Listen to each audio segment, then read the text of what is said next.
para que el metabolismo del cerebro se mantenga normal, necesita una cierta cantidad de aporte de oxígeno y de glucosa que viene por la sangre.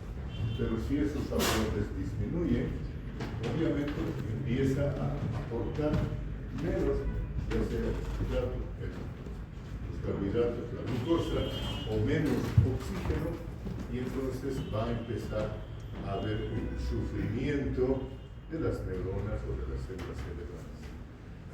Hoy vamos a hablar de esa situación de ruptura entre el flujo sanguíneo cerebral y la tasa metabólica.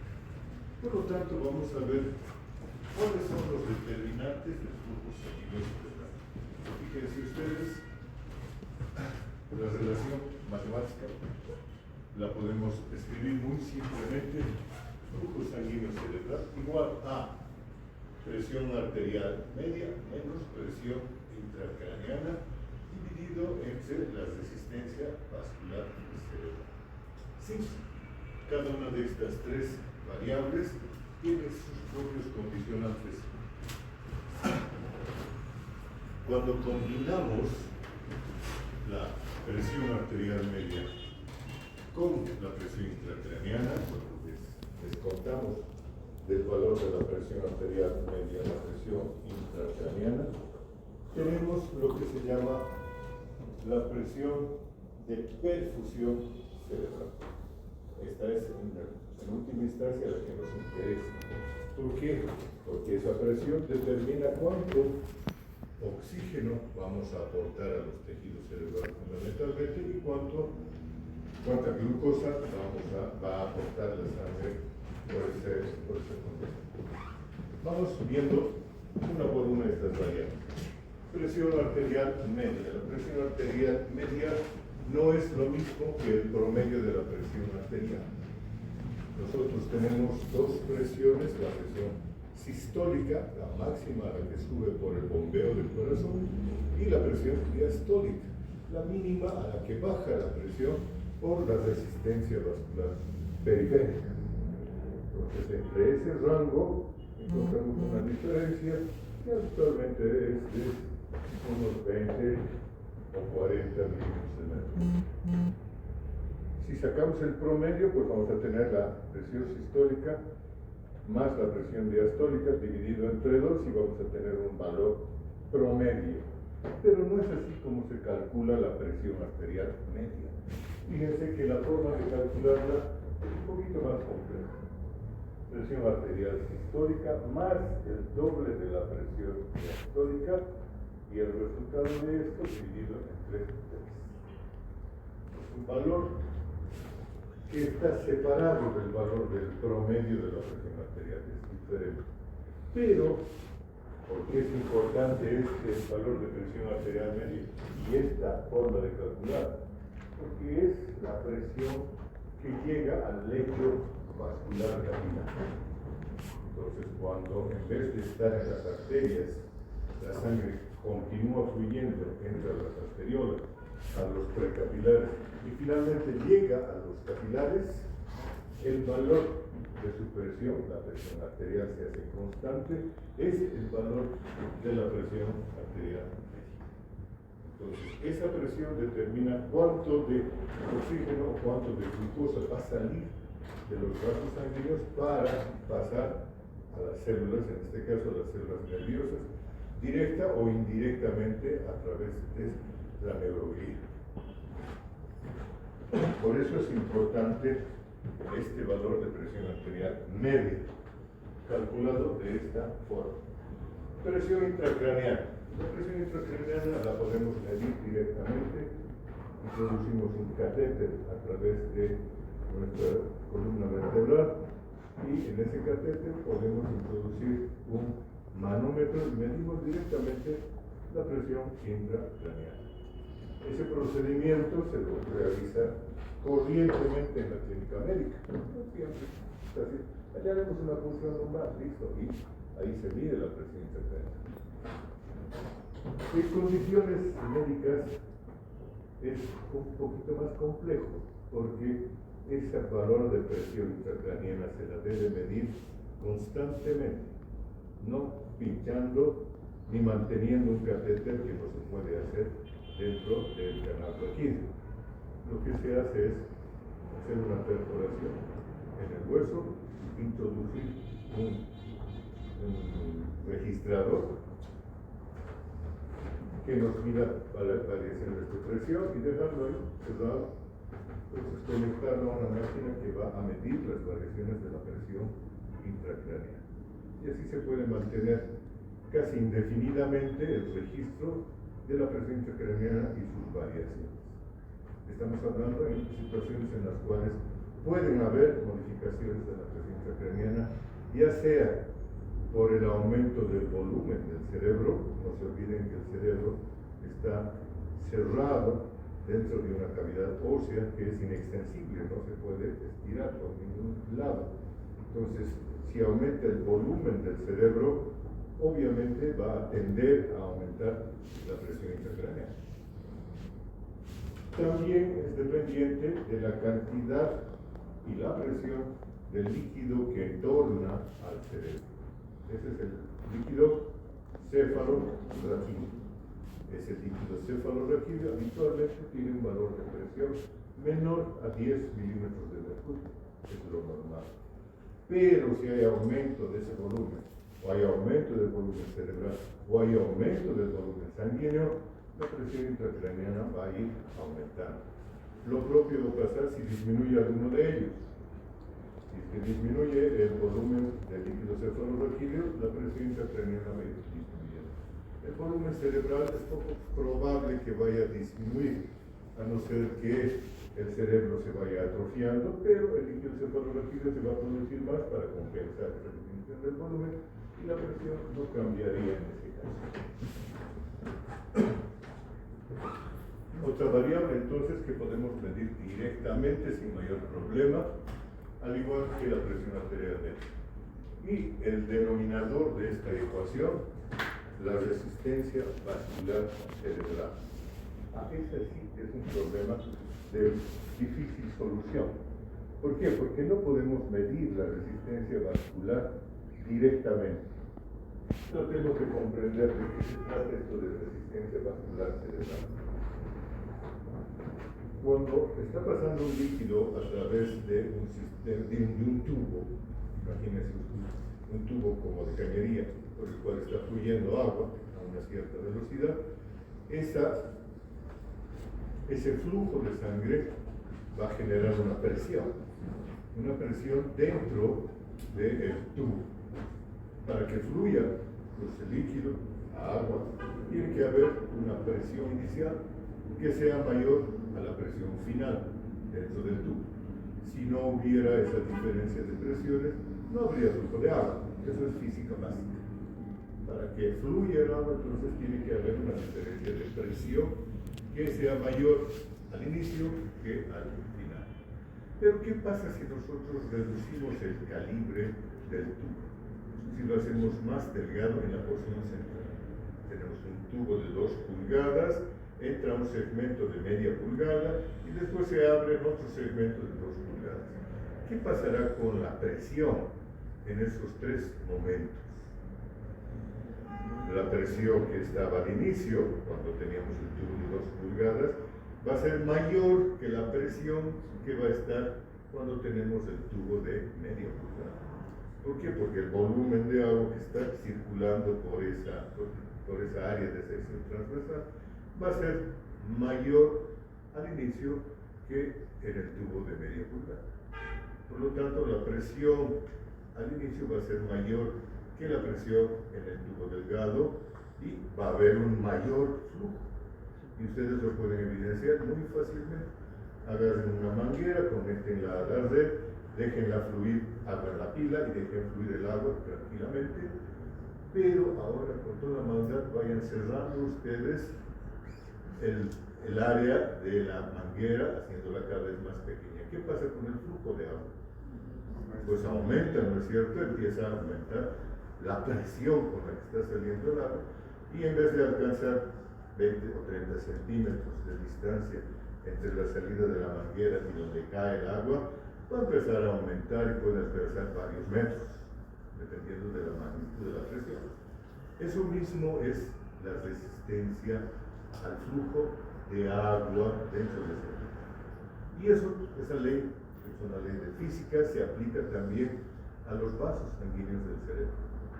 Para que la sangre fluya dentro del torrente, dentro del circuito arterial, tiene que haber una diferencia de presión.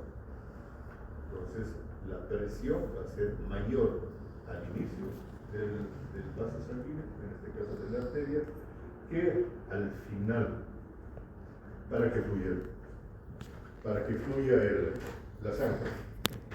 Ahora bien, si los vasos sanguíneos precapilares se cierran, ¿qué pasará con la presión dentro de estos vasos sanguíneos?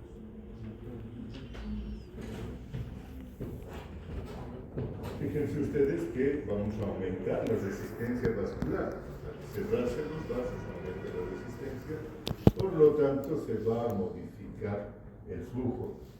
Y el flujo se va a hacer diferente para no tener problemas específicos. Entonces, ustedes fíjense, ese hecho, la resistencia vascular, interfiere o participa en el flujo sanguíneo cerebral. ¿Qué pasa si aumenta la resistencia vascular? Se hace más difícil que circule la sangre y por lo tanto el flujo sanguíneo va a tender a bajar. ¿Qué pasa cuando aumenta la presión arterial media? El flujo sanguíneo va a tender a aumentar también. Entonces hay una relación directamente proporcional entre esas dos variables. ¿Qué pasa si se mantiene constante la presión arterial media, pero aumenta la presión intracraneal? ¿Qué pasará con el flujo? El flujo sanguíneo va a tender a reducirse, ¿cierto? Entonces, ahí estamos viendo las relaciones que hay entre esas tres variables. Esas relaciones que normalmente se mantienen muy estables cuando el sujeto está gozando de salud, cuando hay condiciones que alteran, ya sea la presión arterial, ya sea la presión intracraneal o la resistencia vascular, se modifica el flujo sanguíneo cerebral. Y eso puede llevar al sujeto directamente, sin intermediarios, a la sala de terapia intensiva. ¿Por qué? Porque el flujo sanguíneo cerebral es una variable que debe ser controlada con gran precisión. ¿Por qué debe ser controlada con gran precisión? Ustedes ya lo saben. Porque hay una relación entre el flujo sanguíneo y la tasa metabólica del cerebro. ¿Cierto? Entonces, si el flujo sanguíneo cerebral aumentara por cualquiera de las modificaciones de estas variables, podríamos tener una situación en la cual ese flujo sea superior a la tasa metabólica cerebral. ¿Cómo le hemos llamado esa situación? Una situación de hiperflujo. Puede haber un hiperflujo. ¿Cuál es la consecuencia clínica de eso? Probablemente hay algunas consecuencias que no van a tener gran importancia. Hay por demás oxígeno, hay por demás glucosa sobre lo que está consumiendo el cerebro. Pero, si por el contrario, el flujo sanguíneo cerebral disminuye por debajo de la tasa metabólica cerebral, ahí sí la situación se hace muy importante, muy grave. ¿Por qué? Porque el que va a sufrir ahí es el tejido cerebral. Las neuronas o la glía van a empezar a recibir menos oxígeno, menos glucosa que la que necesitan para vivir. Y eso tiene consecuencias nefastas si se mantiene por un tiempo suficiente. ¿Cuánto es un tiempo suficiente? Si del flujo sanguíneo cerebral 50 mililitros por 100 gramos de tejido por minuto baja a unos 35, empiezan a haber alteraciones en la actividad metabólica del cerebro y se altera el nivel de conciencia de atención. Nuestra atención empieza a reducirse y nuestro nivel de conciencia empieza a disminuir. Si baja más todavía, por ejemplo, hasta 20 mililitros por 100 gramos por minuto, empieza a haber alteración metabólica en el cerebro que condiciona un sufrimiento neuronal. Y si es que baja por debajo de esos 20, un poquito más abajo de los 20, la neurona se muere. ¿Y cuánto tiempo? No va a durar días, va a durar minutos. Va a durar unos cuantos minutos que la neurona muera en caso de que la presión, que el flujo sanguíneo sea menos de 20 mililitros por 100 gramos. Entonces es una emergencia médica muy importante y se debe actuar muy rápidamente. Tal vez sea esa la razón por la cual estamos incluyendo un tema que es medio esotérico para la mayor parte de la gente dentro de este curso de neurofisiología. Entonces vamos a ver dónde estamos. ¿Cómo se calcula la resistencia vascular cerebral? Lo habíamos dicho, no se puede calcular directamente, pero sí podemos hacerla indirectamente, actualmente con un procedimiento que no es agresivo, es aplicando una ecografía, un Doppler transcraneal. Aplicamos un emisor de ondas y medimos lo que se llama el índice de pulsatividad. Índice de pulsatividad que hace una medición directa. Aquí tenemos una relación, cálculo del índice de pulsatividad. PS, ¿dónde está? Velocidad sistólica de la sangre, menos la velocidad VD, que es la velocidad diastólica durante la diástole, dividido entre la velocidad media. Normalmente la velocidad sistólica está alrededor de los 100 centímetros por segundo, la velocidad diastólica alrededor de los 40 centímetros por segundo, y eso nos está dando que con una velocidad media, en promedio de estas dos, el índice de pulsatividad esté alrededor de 1. Un índice de pulsatividad de 1 es un rango normal, está dentro del rango normal. ¿Cuál es la variación tolerable normalmente para este índice de pulsatividad? Entre 0,6 y 1,1. ¿Ok? Muy bien. Cuando aquello se modifica, ya sea porque se modifique la velocidad sistólica, la diastólica, entonces podemos salir fuera de este índice de pulsatividad. No he dejado esto por el número porque es mucho meterse en matemáticas y que finalmente no viene al caso. Lo importante es que de esta manera nosotros podemos calcular directamente la resistencia vascular cerebral, calculando este índice de pulsatividad.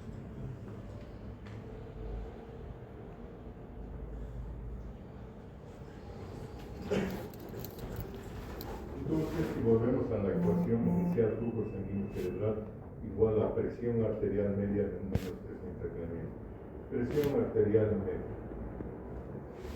Interesante, nosotros cambiamos los valores de nuestra presión arterial sistólica o diastólica muy a menudo durante el día. Cuando, por ejemplo, empezamos a caminar rápido, podemos, pues nuestra frecuencia cardíaca aumenta, el gasto cardíaco aumenta y nuestro volumen sanguíneo se eleva dentro del árbol arterial, por lo tanto nuestra presión arterial tiende a subir.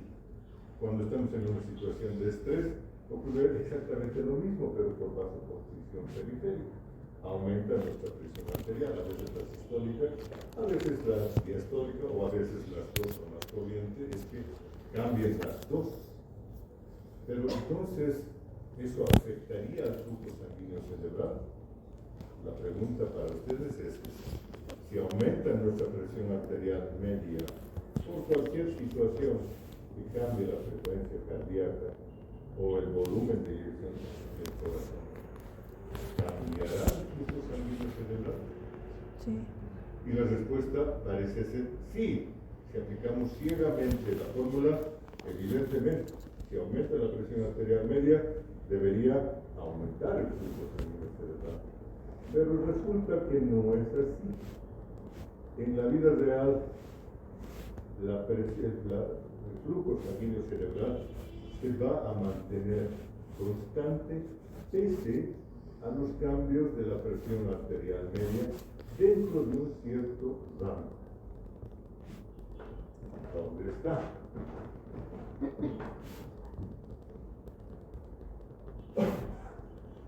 Fíjense ustedes, presión arterial media sube. ¿Dónde está la presión arterial media? Sube. El flujo sanguíneo debería aumentar. Pero desde los 50, 60 milímetros de mercurio de presión arterial media hasta los 150 milímetros de mercurio de presión arterial media, el flujo sanguíneo cerebral no se modifica, se mantiene constante. Por debajo de estos 50 o 60 milímetros, sí cae el flujo sanguíneo cerebral, o por encima de esos 150 milímetros de mercurio de presión arterial media, el flujo aumenta proporcionalmente al aumento de la presión arterial media. Entonces, la relación que hay entre la presión arterial media y el flujo sanguíneo cerebral tiene esta particularidad. Se mantiene constante entre estos 50 o 60 y estos 150. No se modifica. Pero por debajo de este valor de 50 o por encima de los 150, sí hay una modificación del flujo. Obviamente esto, cuando esté llegando menos flujo sanguíneo al cerebro, va a ocasionar una pérdida de conocimiento. Creo que aquí está representado como un 5. ¿A qué se debe esa pérdida de conocimiento? A la hipoperfusión, menor aporte de oxígeno al cerebro. ¿Estamos? Por el contrario, cuando aumenta más allá de 150, la presión del flujo sanguíneo tiende a aumentar. Estamos en una situación de hiperperfusión de la que ya hemos hablado un par de palabras ahora. ¿Cuál es la consecuencia? No tiene demasiada consecuencia. Podría ser si hay una fragilidad vascular que se produzca una hemorragia dentro del cerebro, sí, pero es una condición muy rara. Puede haber entonces aumento del flujo sin mayor consecuencia metabólica en el cerebro. Este hecho de que se mantenga constante el flujo sanguíneo cerebral pese al cambio de presión arterial media en este rango se llama sistema de autorregulación del flujo sanguíneo cerebral. Fíjense ustedes, hemos añadido aquí un corte de sección transversal de un hipotético paso arterial en el cerebro. Fíjense ustedes que conforme aumenta la presión arterial media, pero el flujo se mantiene constante, el vaso sanguíneo va contrayéndose, se va haciendo cada vez más delgado, un área de sección transversal más pequeña. Y lo que habíamos dicho hace un momento, cuando el calibre del tubo se reducía, pues se reducía el flujo, ¿no es cierto? Eso es justamente el mecanismo por el cual se autorregula y se mantiene constante el flujo sanguíneo. Va a haber una vasoconstricción gradual dependiente del aumento de la presión arterial media. En otras palabras, el aumento de presión hace que las arterias se contraigan. Ese es un mecanismo nervioso. Pero no solamente reacciona ante la descarga simpática. Hay otros factores que pueden modificar aquello, y dentro de eso vamos a hablar de la autorregulación. Está la autorregulación de la presión arterial media, porque el aumento produce vasoconstricción, y evidentemente cuando aumenta esa presión arterial, la vasoconstricción impide que aumente. Fíjense ustedes que además de eso, hay otras dos condiciones que van a aumentar o disminuir el flujo sanguíneo cerebral.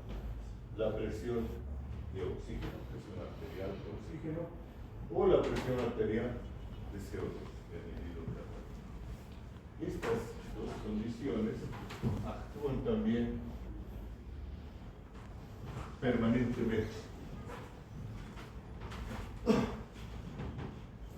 Ya sea que aumente la presión parcial de CO2 arterial o aumente la concentración de hidrogeniones en el plasma, cualquiera de esas dos condiciones va a hacer que se produzca vasodilatación de las arterias cerebrales. Vasodilatación que va a hacer que el flujo pues aumente. Entonces, aumenta la PCO2, los contenidos de CO2, o aumenta, en este caso, se hace más ácido nuestro pH, se produce vasodilatación. ¿Qué va a pasar con el flujo sanguíneo cerebral? Pues obviamente si hay vasodilatación, el flujo sanguíneo cerebral va a aumentar. ¿Cuál es la relación? Fíjense ustedes en esta ecuación, se refleja la relación entre la PCO2 arterial y el flujo sanguíneo cerebral.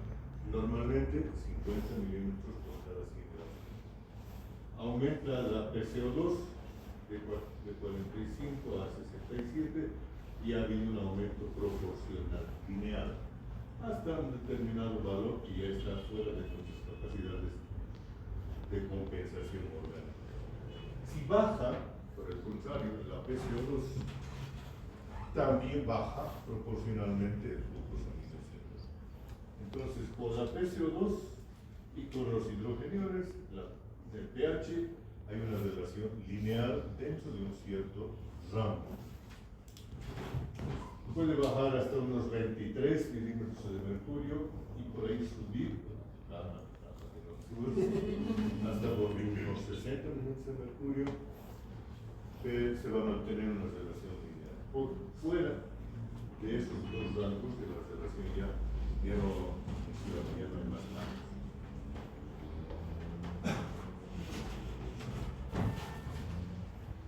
La otra variable que afecta el flujo sanguíneo cerebral es la presión arterial de oxígeno, la PO2. Igual, fíjense aquí, tenemos en esta gráfica cómo afecta una modificación de la presión de oxígeno arterial al flujo sanguíneo cerebral. Más allá del valor tope de 60 milímetros de mercurio, no hay cambio directo del flujo sanguíneo, por más que la presión de O2 aumente hasta valores más allá de lo que nosotros podemos fabricar.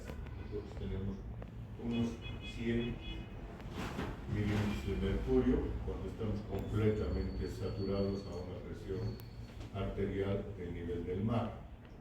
Más allá incluso podemos hacerles respirar directamente oxígeno a presión alta, aumentar, producir hiperoxia, igual no se modifica el flujo sanguíneo. Pero cuando la presión parcial de oxígeno en la sangre arterial baja, ahí sí se va a producir un cambio del flujo sanguíneo cerebral. Fíjense ustedes cómo está aumentando el flujo sanguíneo cerebral cada vez que la PO2 baja por debajo de 16.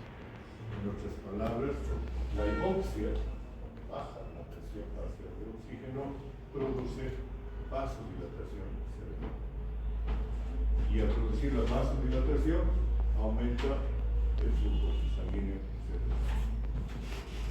Entonces, hasta ahora hemos visto tres variables que son capaces de modificar el flujo sanguíneo cerebral: la presión arterial media, la presión parcial de CO2 y la presión parcial de oxígeno.